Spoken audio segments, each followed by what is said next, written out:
They are talking as patriotic Pakistanis. आप ये देखें कि जुल्म कितना है इस मुल्क के साथ और इसको बांटा कितना गया है कि अभी हम सब गुर्बत का रोना और महंगाई का रो रहे हैं कि जी ये मार्च के जो बिल आएंगे, अभी रोजे शुरू ही नहीं हुए तो आपके मीडिया ने जो है वो रोजे शुरू करा दिए। जब 5वां खत्म होगा तो ईद शुरू करा देंगे।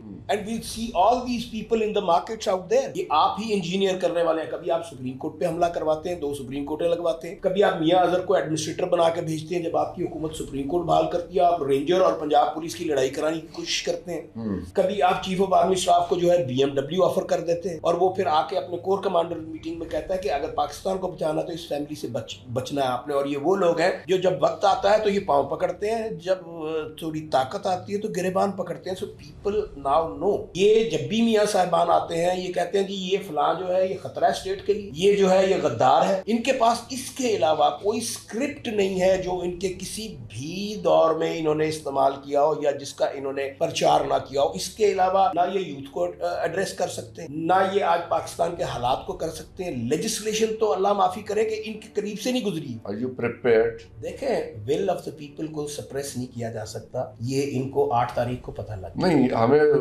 ये भी तो पता लग गया है कि जो वो करना चाहे वो कर भी सकते। एक इरादा वो है जो इनका था, एक इरादा वो जो खुदा का। एक चाल इन्होंने चली, एक चाल Are you prepared for it? We are prepared for anything. अगर ये गवर्नर रूल लगा लें केपी में कैसे लगाएंगे? There has to be a reason. क्योंकि ये governed by a codified law. There is a constitution. अगर आप कहते हैं कि जी हमारी तो ये कोई बात नहीं सुन रहा है, ये सारा सिस्टम जैम हो गया है, हम तो फेडरल पुलिस नहीं वहाँ भेज सकते केपी के अंदर। ये मॉड्यूल जो था, ये पीपल्स पार्टी की हुकूमत जब सेंटर में थी, इन्होंने पंजाब में कोशिश की थी जी, उसका फेलियर हो गया था। अस्सलाम वालेकुम, मैं हूं हसन जफर और ये देख रहे हैं आप फेडरल पोस्ट। हमारे साथ आज मौजूद हैं जनाब खुर्रम लतीफ़ खोसा साहब, एडवोकेट सुप्रीम कोर्ट हैं, और लाहौर के हल्का NA 122 से जनाब सरदार लतीफ़ खोसा साहब जहां से MNA मुंतखब हुए हैं उनके कवर कैंडिडेट थे। तो खोसा साहब, welcome to Federal Post. First thing first, Ayaz Sadiq साहब 199 वोट लेके मुंतखब हुए हैं स्पीकर कौमी असम्बली। 91 आपके कैंडिडेट को मिले। आपको क्या लगता है कि अब कितनी मुस्तहकम होगी इनकी हुकूमत आगे? देखें जी, ये तो जो हुकूमत साजी हो रही है ये वैसे ही है जैसे एक वक्त में कोई किसी ने तंजीम साजी की थी। अच्छा, तो ये बल्ले का निशान ले लेना, कैंडिडेट्स को उठा देना, जैली मुकदमात बना देने, बुजुर्गों को औरतों को पाबंदी सलासिल कर देना, उसके बाद और आप ये देखिए कि ये जो भी करते रहे हमारा अल्हम्दुलिल्लाह, I salute the Pakistani nation and overseas Pakistanis कि उन्होंने इतना स्मार्ट एक्ट किया है। उन्होंने इतना स्मार्ट एक्ट किया है कि उन्होंने एक अपने कैंडिडेट को न सिर्फ तलाश किया है, तलाश करके वो उससे भी बालातर हो गए हैं कि इसका सिंबल क्या है। उन्होंने अपने दिल की धड़कन को जाके वोट दिए। वैसे ये काफ़ी मुश्किल काम था और इसमें जो उस दिन तो इंटरनेट भी बंद हो गया on the day of election 8 फरवरी को।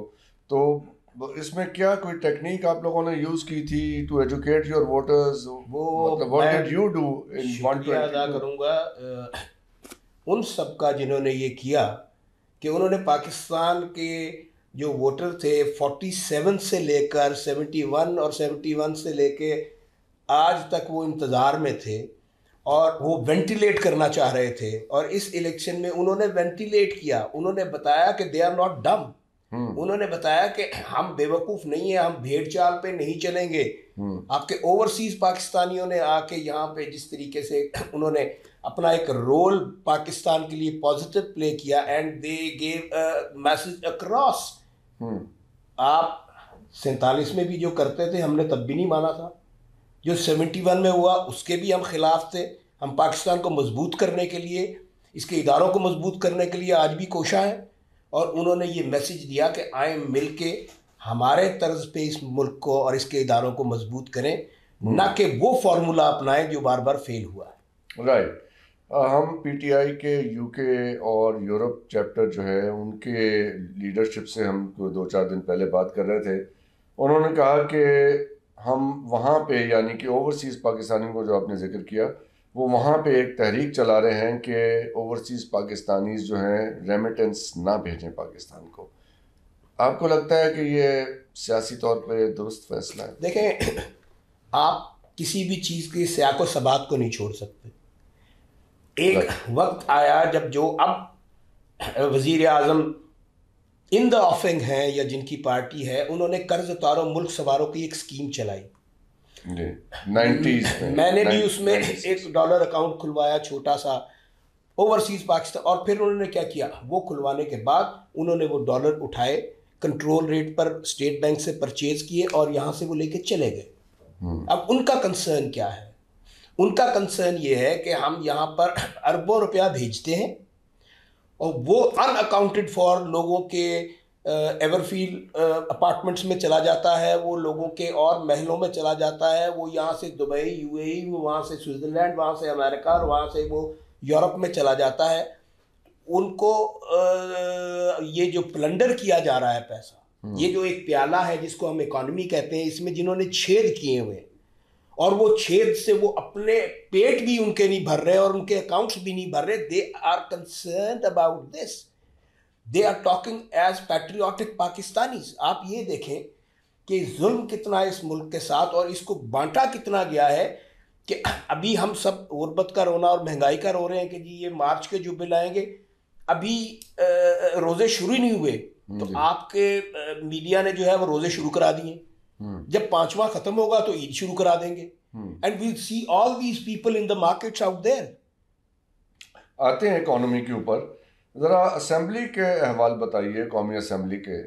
वहाँ पे जो सूरत हाल हुई वोट टेकिंग के दिन और मियाँ साहब के आने पे जो नारेबाजी हुई वहाँ पे, ये कोई अच्छा शगुन तो नहीं था? It was probably well deserved for him, because वो जिस तरीके से लोगों का शुक्रिया अदा कर रहे थे, गालिबन या उनको सुनाई नहीं दे रहा था या उनको दिखाई नहीं दे रहा था। वो सुम्मुन बुकमुन उमयुन फहम ला यरजिऊन, गालिबन वही एक सीन था। और मैं तो वो मैडम साहिबा को देख रहा था जो विजिटर्स गैलरी में बैठी थी, लोगों का शुक्रिया अदा कर रही थी स्लोगन्स के ऊपर, और स्लोगन सबने देखा कि क्या थे। यू नो, वो वही थे जो लंदन में उनकी स्ट्रीट के ऊपर लग रहे थे। प्रॉब्ली उनको वहाँ सही समझ नहीं आई तो यहाँ सुनने के लिए आए थे। We are living in a different Pakistan. This is not a Pakistan where you can befool people anymore. You are talking about 8th of February elections? Yes, I'm talking about in the assembly. That changed Pakistan? Yes, I'm talking about what happened in the assembly. जब मियाँ साहब आए, I was sitting there, I was there, I witnessed. Okay. उन्होंने वहाँ पर जो नारे लगाए, जरा उसकी फीलिंग बताएं कि वहाँ पे ऑन दी यानी जो हुकूमती बेंचेस थे, तो व्हाट वाज दैट? वो क्या कह सकते थे? उनके पास क्या जवाब था इस चीज़ का? बल्कि जब ख्वाजा आसिफ साहब खड़े हुए तो उनको घड़ी वड़ी वाला जो उनको बोलने नहीं दिया किसी ने। उनको कहा जी आपके पास मैंडेट ही नहीं है, how can you stand, how आप, वो फिर उनके जुमले दोहराए गए, कोई शर्म होती है, कोई हया होती है। तो ये तो बड़ी डिठाई से वहाँ आकर, जब एक बंदे का मैंडेट नहीं है उसको अवाम ने फॉर्म 45 जो है वो उसको रिजेक्ट कर रहा है, 47 में उसको नंबर दिए जा रहे हैं। खोसा साहब, मेरी जब बात हुई है नून लीग के दोस्तों से, तो मैंने कहा जी वो पीटीआई वाले अपने फॉर्म 45 के थद्दे लेके फिर रहे हैं हर जगह पे, तो आप ले आए ना जो असली हैं और लाके कहें कि ये पढ़े हुए हैं सही और चुप हो जाएं, why don't you do it? तो कहते हैं कि जी वो ये तो अब वो ट्रिब्यूनल्स में और कोर्ट्स में डिसाइड होगा। मैंने कहा जब तक वो डिसाइड होगा आपकी पब्लिक परसेप्शन कैसी हो चुकी होगी? तो हाउ डू यू सी कि अब ये पब्लिक मूड कैसे इवॉल्व हो रहा है? लोग तो बेबस फील कर रहे हैं। नहीं, लोग बेबस नहीं है, आप बिल्कुल इन लोगों को बेबस न समझें। ये 25 करोड़ आवाम जीते जागते वाइब्रेंट लोग हैं और बेशतर आपकी यूथ है, and they are not ready to give up. एक जो साहब कोई जिन्होंने स्विच किया, आज़ाद लड़े, उनके घर लोग चले गए अपना वोट लेने के लिए वापस कि लाओ भाई हमें हिसाब दो। ये क्या बात, ये आप कैसे स्विच कर सकते हो? तो इन द कमिंग डेज आप ये देखेंगे कि यही पब्लिक वाइब्रेंट होगी। इनको एजुकेट करने की ज़रूरत नहीं है। मुझे किसी ने कहा जी आपके कॉन्स्टिट्यूंसी में सरदार साहब को के निशान मिल गया है तो लोग पढ़े लिखे नहीं है, तो के को कैसे वो? मैंने कहा यार वो डम नहीं है। वो आप उनको आप उनको ये कह सकते हो। हम जब बड़े हो रहे थे तो हम सुनते थे कि यार कड़िया होया, पढ़िया नहीं होया। तो ये कौम कड़ी हुई है अब।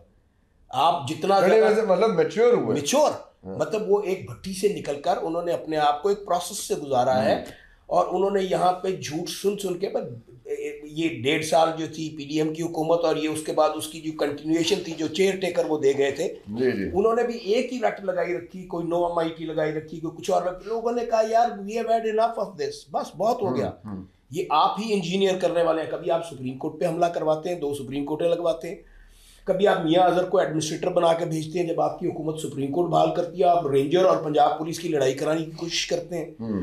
कभी आप चीफ ऑफ आर्मी स्टाफ को जो है BMW ऑफर कर देते हैं, और वो फिर आके अपने कोर कमांडर मीटिंग में कहता है कि अगर पाकिस्तान को बचाना तो इस फैमिली से बचना है आपने। और ये वो लोग हैं जो जब वक्त आता है तो ये पाँव पकड़ते हैं, जब थोड़ी ताकत आती है तो गिरेबान पकड़ते हैं। सो पीपल नाउ नो कि हमने इस मुल्क को वे फॉरवर्ड कैसे, ये मुल्क बना कैसे था।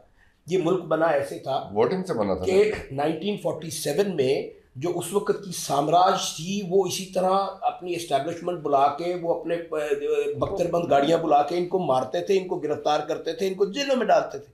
और ये कहते थे हम एक पीसफुल मूवमेंट चला रहे हैं, हमने इस मुल्क को अपना मुल्क आज़ाद कराना है। और आज ये बगैर कोई गमला तोड़े, बगैर कोई जो है किसी का सर फाड़े या पत्थर चलाए, ये अपने वोट के ज़रिए इनको शऊर आ गया है कि हमने यहाँ पर अपने मुल्क में अपनी बागदौड़ खुद संभालनी है। हमने भीख मांगना IMF से, जो ये चोरी के लिए मांगते हैं। अब आप देख लीजिए अब आगे आने वाले दिनों में क्या होगा।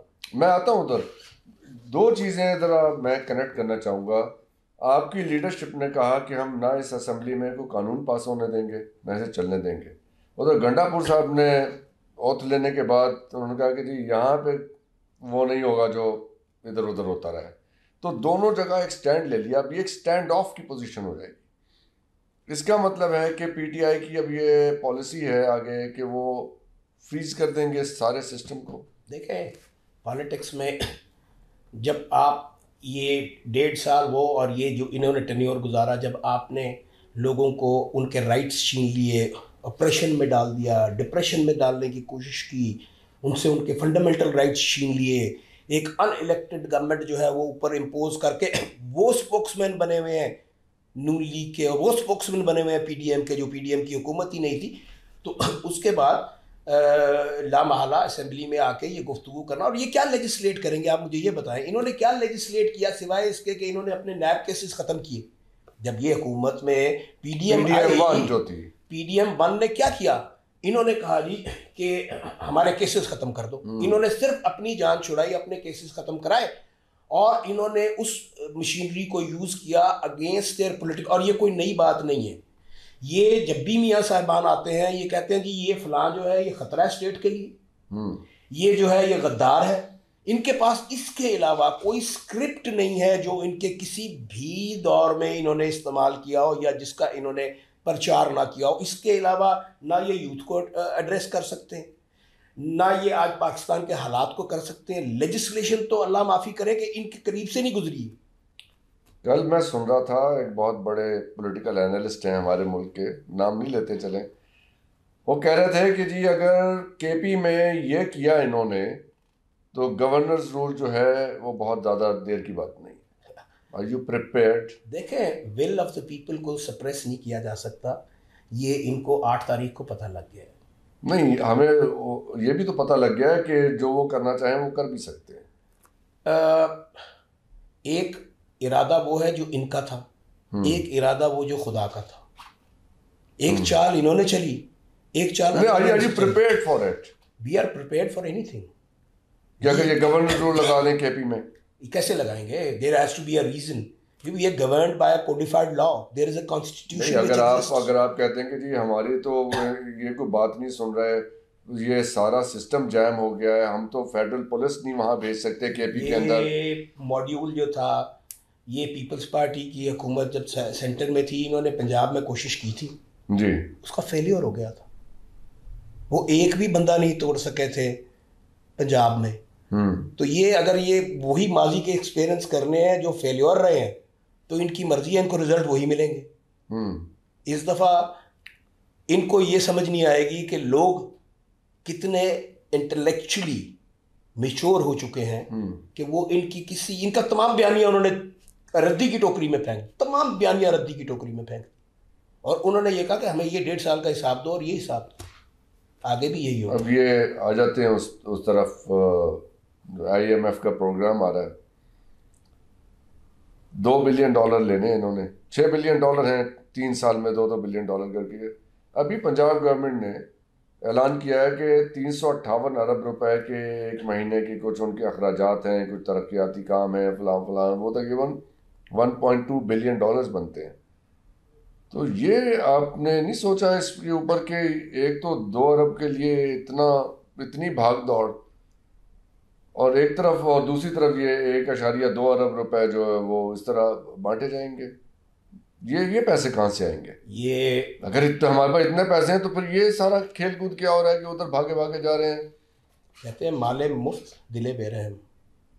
ये अपनी विम्स पे कर रहे हैं, और ये सिर्फ एक नया तरीका है गिमिक्स। अभी आपने किया कुछ नहीं है, आप टीवी पे बैठ के मॉडलिंग कर रहे हैं। भाई प्रैक्टिकल स्टेप्स दिखाओ ना, कि आपने पंजाब में ये कर दिया, आप टीवी पे बैठ के उंगली हिला रहे हो। Would that serve the purpose? Would that change the mindset of the police SHO, or would that change the mindset of the bureaucracy? I mean, like it is a joke with the people of Punjab जो हो रहा है इस वक्त, कि आपने अभी किया कुछ नहीं है जी, वो सारे मेल होल्ड बंद कर दो जी, वो फलां कर दो जी, भाई करके फिर आके कहो मैंने कर दिया। दो चीज़ें हैं जिन पे बहुत सवालिया निशान है PTI के ऊपर। एक तो यह कि आपकी जो पहले जो गवर्नमेंट थी उसके अंदर इकोनॉमिक परफॉर्मेंस जो है बड़ी वो कोई स्ट्राइकिंग नहीं थी। जवाब है आपके पास कि वो कोविड आ गया था, ये हो गया था। दूसरा ये कि how prepared are you to deal with this situation. Let's say कि आपको आपकी 180 सीटें मिल जाती हैं और अक़लियतों की सीटें और ख़वातीन की सीटें डाल के आपकी 202 204 जो भी आप कह रहे हैं वो हो जाती हैं। आपके पास वो टीम अवेलेबल है जो आके 1 महीने बाद या 6 महीने बाद या 2 साल बाद टेकअप कर ले, और जो आपका उसमें कमिटमेंट है उस तरह से वो निकाल के ले जाए इस मुश्किल में से। देखें, उन सब हालात के बावजूद PTI ने हेल्थ कार्ड दिया। एक ऑर्डिनरी आदमी जिसके पास पैसा नहीं है वो 10 लाख तक का इलाज करा सकता था, पैसा मौजूद था जी। हमारा फोकस प्राइमरी ये था कि हम बेसिक फैसिलिटीज़ लोगों को दें।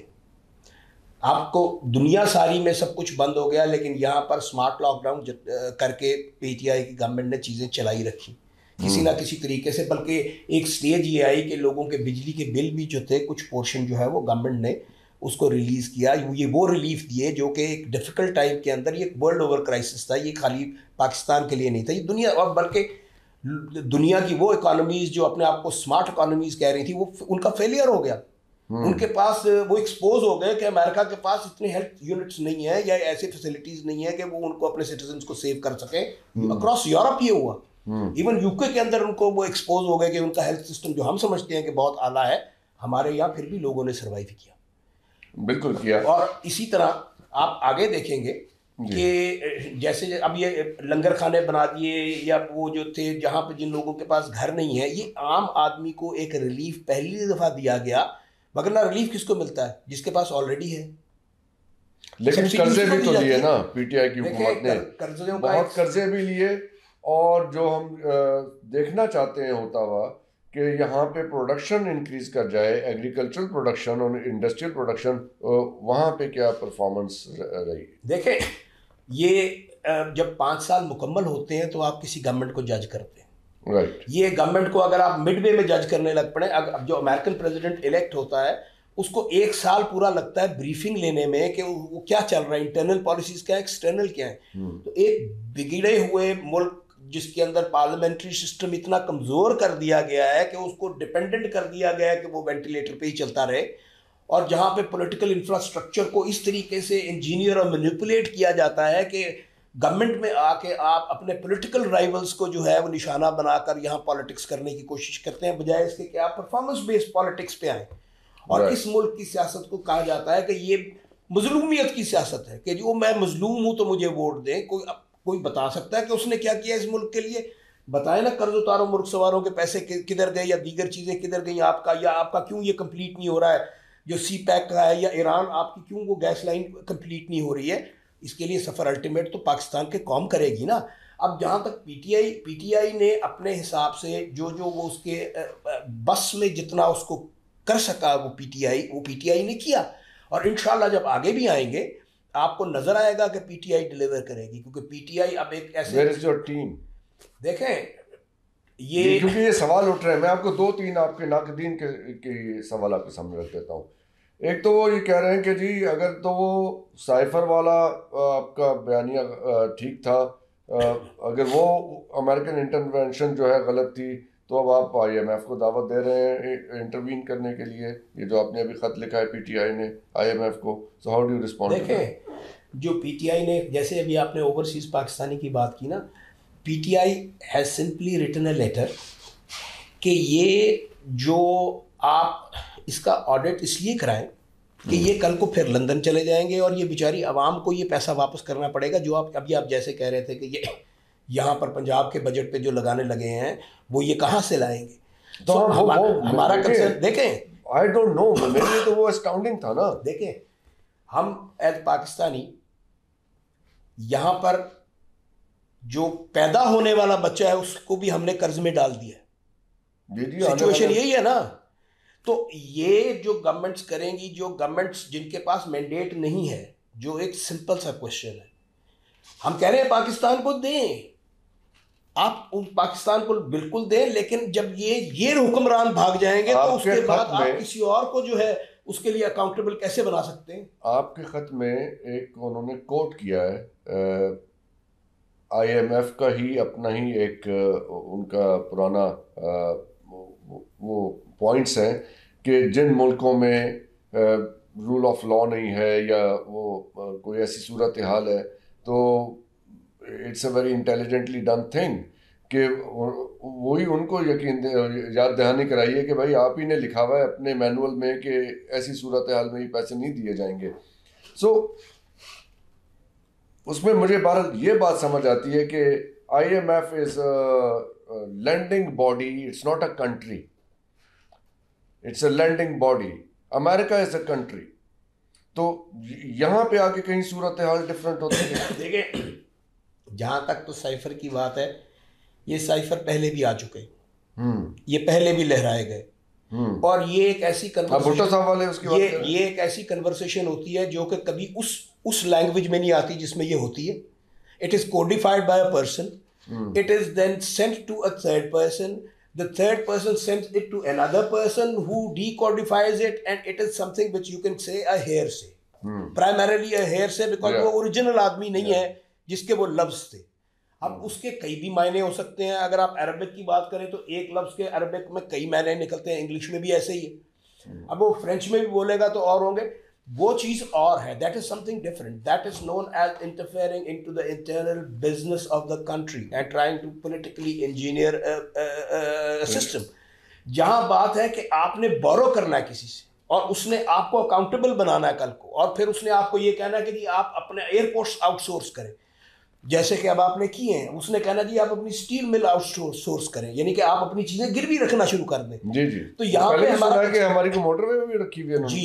अब हमारा कंसर्न ये है कि हम अपने इस मुल्क की चीजें क्यों ऐसी गलत चीजों के ऊपर गिरवी रखवा बैठे, और कल को ईस्ट इंडिया कंपनी की तरह जैसे वो आए थे यहाँ बिजनेस करने के लिए, और फिर उन्होंने बहादुर शाह जफर साहब को ये कहा कि जी आपको एक आर्मी का अकाउंटेंट चाहिए है, तो उसको एक आर्मी का अकाउंटेंट दे दिया, और वहां से चलते चलते उन्होंने कहा जी अब ये रियासतें आप हमारे पास गिरवी रख दें, और बाद में उन्होंने कहा जी ये रियासतें आप गिरवी आपने रख दी हैं, आपके पास फौज नहीं है, हम अपनी फौज लेके आएंगे। Ultimately what happened, you know, कि वो बहादुर शाह जफर साहब अपने हुक्के के पैसे मांगा करते थे। टॉकिंग ऑफ बहादुर शाह जफर, तो यहाँ पे जो हमारे अहमद शाह रंगीले और हैं, तो हमें चाहिए कि हम यहाँ पर जो हमारा इस वक्त की सिचुएशन चल रही है, वी शुड जैसे कि हमारे 25 करोड़ अवाम, they have proven themselves to be worth being a nation. Noon League वाले कह रहे हैं कि जी हमने तो वो तो अपना उनका तो सारा नैरेटिव ही इसके ऊपर है कि जी हमारे यहाँ तरक्की होती है, फलाना होता है। नून का मतलब ना भी होता है, नून का मतलब मैं ना मालूम भी होता है। कर ले नहीं, देखिए हम तो बिल्कुल एक ऑब्जेक्टिवली देख रहे हैं ना, लुकिंग फ्रॉम माय पोजीशन, तो उसमें तो उनकी एक तरफ ये सिचुएशन है। कहाँ है तरक्की, मुझे दिखा तो दे वो तो वो एक I have grown up here. 4 सफ़ों की उनके पास एक लिस्ट है कि जी हमने ये किया, वो किया, मोटरवे बनाई, बम धमाके किए, फलाना किया। बल्कि आज तो मरियम साहिबा ने कहा कि जी मियाँ साहब को तो हम इमाम मानते हैं। अल्हम्दुलिल्लाह, अगर वो काबा यहाँ पे होता तो शायद इमाम काबा भी बना देते। इससे पहले भी उनको जो है वो खलीफतुल मोमिनीन, एक एजाज की बात है, खलीफतुल मोमिनीन बनाने लगे थे। वो एक बिल गया था सेनेट के अंदर, खलीफतुल मुस्लिमीन या कुछ ऐसे था, वो अमीरुल मोमिनीन एग्जैक्टली, वो भी बनने लगे थे वो। और तस्वीरें भी बदली जानी थी, कायदे आज़म की जगह मियाँ साहब की लग जाती। मुझे तो कोई अमर माने नहीं ऐसा, अगर कोई करना चाहे तो, अगर पाकिस्तान के अवाम इजाज़त देते हैं तो मैं कौन हूँ इतराज़ करने वाला। भाई उनसे पूछ लें, अगर वो शेर पे ठप्पे लगा के कहते हैं कि जी आए बने, वो जो अलकाबात मैंने सुने असेंबली के अंदर, वो तो गालिबन ये नहीं थे, वो तो कुछ और ही कह रहे थे। और वहाँ उनके मुंह पे हुआ, वो इलेक्टेड पार्लियामेंट के अंदर इलेक्टेड लोग उनके सामने कह रहे थे जब वो साइन कर रहे थे, और वो सबने, टीवी ने किया, इलेक्ट्रॉनिक मीडिया ने दिया, और सब जगह पे आया। जीने वाली बात तो सबने सुन लिया है, कयामत इतनी जल्दी नहीं आ रही है जैसे ये कह रहे हैं खोसा साहब, वो तो सबने सुन लिया है। चलिए जरा वाइंड अप करते हैं। अब ये दिल तो नहीं चाह रहा कि आपसे गुफ्तगू को जल्दी ख़त्म किया जाए, लेकिन आई नो कि यू हैव अदर कमिटमेंट्स। ज़रा इसहाक डार साहब का आपको पता है कि वो वज़ीर ख़जाना बनने जा रहे हैं? जो कंफर्म हो गई है ये बात? मैं खबर लेना चाहता हूँ। I have no idea. Probably उनको पहले जैसे सेंटर का वो करने के लिए दिया गया था कि इसको आप एक दफ़ा तो फारग कर देना। प्रॉब्ली अब उनके पास पंजाब आ रहा है कि इसको भी ज़रा स्क्रू टाइट करें ना, क्योंकि आपके पास पंजाब के वज़ीर ख़जाना बनेंगे। आई डोंट नो, लेकिन वो यहाँ एडवाइज़र ज़रूर रहेंगे। नहीं वो तो चले ना, वो देखिए वो तो उनकी रिश्तेदारी भी है ना, तो एक बड़े की हैसियत से अगर वो उनको गाइड कर रहे हैं तो व्हाट्स रॉन्ग। जो पहले गाइड उधर किया था सेंटर में, या जब भी किया है वहाँ तो वो तो पोर्टफोलियो था ना, he had a responsibility for which he was accountable। तो अब अगर वो एक जाती अकाउंटेबल थे, अकाउंटेबल तो पाकिस्तान के अवाम है, who have to pay back। ये जो अब 7 रुपए 13 पैसे जो बढ़ा है बिजली का यूनिट, या जो पेट्रोल बढ़ा, ये तो अकाउंटेबल, कितना बढ़ने जा रहा है वैसे? ये रिव्यू के बाद कितना 7 रुपए गालिबन 13 पैसे या कुछ ऐसे। नहीं वो तो अभी हो गया ना, अभी मार्च अप्रैल में आगे फिर आएगा, और जब बजट आएगा तो ये अवाम जो है ये बाहर निकल आएंगे सड़कों पे, इनकी बस हो जाएगी। जिनको इन्होंने ये बस दी सुनते ही आए हैं जी, बाहर निकल आएंगे। निकले ना, आपके सामने 8 फरवरी को निकले नहीं, 8 फरवरी को निकले। और ये देखें जुल्म, देखें आप यहाँ से थोड़े फासले पे चले जाएं, वो एक ट्रेन चल रही है जिसमें एसी लगा हुआ है। जो बेचारा अपने घर में बिजली का बिल नहीं दे सकता, आप उसको एसी वाली ट्रेन में, खुदा के बंदो उसको सब्सिडी बिजली पे दो। उसको आप क्या दिखा रहे हो, उसको आप किस तरफ ले जा रहे हो? और फिर उस पर जो जिस तरीके से वो एक वाइट एलिफेंट बन जाएगा आपके लिए। चादर देख के पाँव फैलाने हैं ना।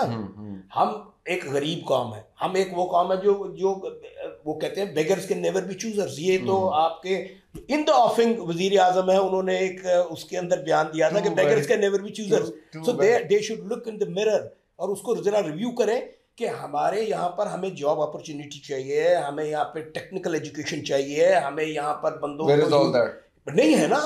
अनफॉर्चुनेटली जिस पे वर्क करना है उस चीज पे नहीं कर रहे। मंशूर में ऐसी बातें नहीं पड़ी। वो ये कह रहे हैं कि जी मैन होल बंद कर दें, आप सड़कें साफ कर दें। वो भी कर दें, मेहरबानी है, उसमें क्या खराबी है? कोई बंदे आप चाहते कि बंदे गटरों में गिरा? खराबी नहीं है। और भाई जो गटर के ढक्कन चोरी कर रहे हैं बेचारे भूख की वजह से, उनकी भूख का तो इलाज करो। जो बेचारे खुदकुशियां कर रहे हैं, जिनके पास बच्चों की एजुकेशन के लिए पैसे नहीं है, उनका तो को तदारत करो। देखे बेसिक नेसेसिटीज होंगी तो आप तो गटर के ढक्कन खुले रहने दें। नहीं, चोरी क्यों हो रहे हैं? मुझे चोरी क्यों हो रहे हैं? उसके बाद एक वक्त में हजरत उमर ने हाथ काटने की सजा सस्पेंड कर दी, कुरान की सजा सस्पेंड हुई। क्यों? उन्होंने कहा जी हमारे मारूजी हालात ही नहीं ऐसे, अगर हम इनको खाना नहीं दे सकते तो हम इनके चोरी के हाथ भी नहीं काटेंगे। तो ये हमारे ये प्रेसिडेंट तो मौजूद है हमारे और पास, भी मौजूद है, और भी मौजूद है। वेरी क्विक क्वेश्चंस, कितनी मुस्तहकम है ये हुकूमत? ये हुकूमत कितनी मुस्तहकम है? उतनी ही जितनी अगर मैं हाथ में रेत पकड़ लूँ तो वो कितनी देर रहेगी मेरे हाथ में? Anybody's guess. राइट। तो वज़ीर आज़म बन जाएंगे? उनकी ख्वाहिश है। खान साहब कब आ रहे हैं वापस? इंशाल्लाह जल्दी यही लेके आएंगे, यानी अप्रैल, मई, प्रॉब्ली जून, प्रॉब्ली 3-4 महीने। प्रॉब्ली ये इनका मतलब रास्ता कोई और नहीं है। Reelection end of this year, start of the next year. I don't know 2 कि years, क्या 3 होगा, years। But then this assembly will not sustain. जिस तरीके से ये बनाई गई है भौंडे तरीके से, और जिस तरीके से इसको बुलडोज करके कोशिश हर चीज़ की हो रही है, this will not sustain. Thank you very much Khosa sahab, thank you. It was a pleasure talking to you, और आई होप कि हमारे मुल्क के लिए आने वाले दिन अच्छे आए और ये रास्ते निकल आए हमारे लिए, जिन पे चल के हम वहाँ पहुँचें जहाँ हम पहुँचना चाहते हैं। आपके देखने का बहुत बहुत शुक्रिया। इजाज़त दीजिए। खुदा हाफिज़। पाकिस्तान जिंदाबाद।